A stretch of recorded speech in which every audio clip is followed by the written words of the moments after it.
कभी कभी सब कुछ मिल जाने के बाद भी इंसान खुद से बच नहीं पाता। ये कहानी है एक आदमी की जो किंग बनना चाहता था, लेकिन राजा बनने के रास्ते में उसे अपनी इंसानियत को छोड़ना पड़ता है। 2003 में आई मकबूल शेक्सपियर की मैकबेथ का एक इंडियन वर्जन था। मकबूल अब्बा जी का सबसे वफादार आदमी, एक ट्रस्टेड लेफ्टिनेंट, एक लॉयल सोल्जर, लेकिन कहीं ना कहीं अंदर ही अंदर उसके दिल में कुछ और पल रहा था। एक ड्रीम, ख्वाब, अब्बा जी के पावर का, उनकी कुर्सी का। मैकबेथ में जैसे विचेस प्रोफेसी करती है, यहाँ प्रेडिक्शन आता है पंडित और पुरोहित के जरिए। दोनों पुलिस वाले, दोनों सिनिकल और दोनों बहुत ही फिलोसॉफिकल। ये प्रोफेसी मकबूल के दिमाग में एक जहर की तरह घुल जाती है और फिर शुरू होता है उसका मोरल डाउनफॉल। अब आता है निम्मी पे। निम्मी यानी अब्बा जी की मिस्ट्रेस, लेकिन अब्बा जी की मिस्ट्रेस होने के साथ साथ वो मकबूल की इमोशनल और फिजिकल सपोर्ट भी है। जैसे मैकबेथ में लेडी मैकबेथ को पुश करती है, गिल्ट को मैनिपुलेट करती है, वैसे ही यहाँ पर निम्मी लेडी मैकबेथ का रोल प्ले करती है। वो मकबूल के कॉन्शियंस को तोड़ती है और उसके एम्बिशंस को through out the film shape करती है। निम्मी उसका साथ चाहती है और उसके लिए मकबूल अपनी सारी मोरालिटी जला देता है।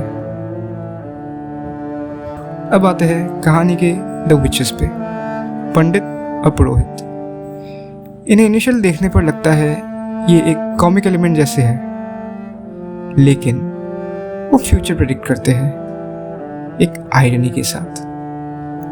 उनके डायलॉग्स डार्क और एब्सर्ड है, जो फिल्म के टोन को शेक्सपियरियन बनाती है, लेकिन बिना राइम के। और मकबूल की ट्रेजेडी उनके सरकाज़म में छुपी होती है। उस रात अब्बा जी की मौत के साथ मकबूल बादशाह तो बन गया, लेकिन उसके अंदर का शैतान अभी सोया नहीं था। जो भी उसके रास्ते का हिस्सा नहीं बन पाया, वो उसके डर का हिस्सा बन गया। गुड़िया और काका, मकबूल के सबसे प्यारे दोस्त, अब उसकी आंखों में खतरा बन गए। मकबूल अपने गिल्ट की वजह से अपने दोस्तों को मारने की पूरी कोशिश करता है।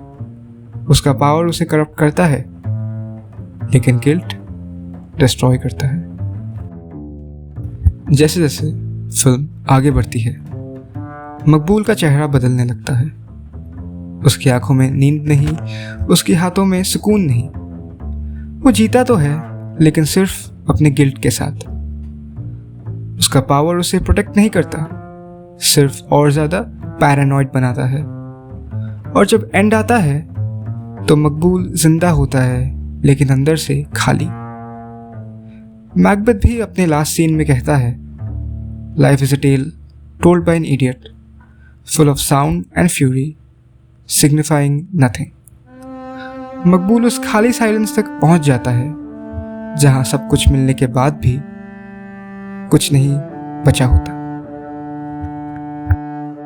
मकबूल सिर्फ शेक्सपियर का एक देसी मॉडर्न एडाप्टेशन नहीं है, रादर ये एक मिरर है जिसमें हम अपने ग्रीड, गिल्ट और सेल्फ डिस्ट्रक्शन का चेहरा देख सकते हैं। ये फिल्म बताती है पावर सिर्फ उस इंसान को जिताता है जो अपने कॉन्शियंस से हार चुका हो।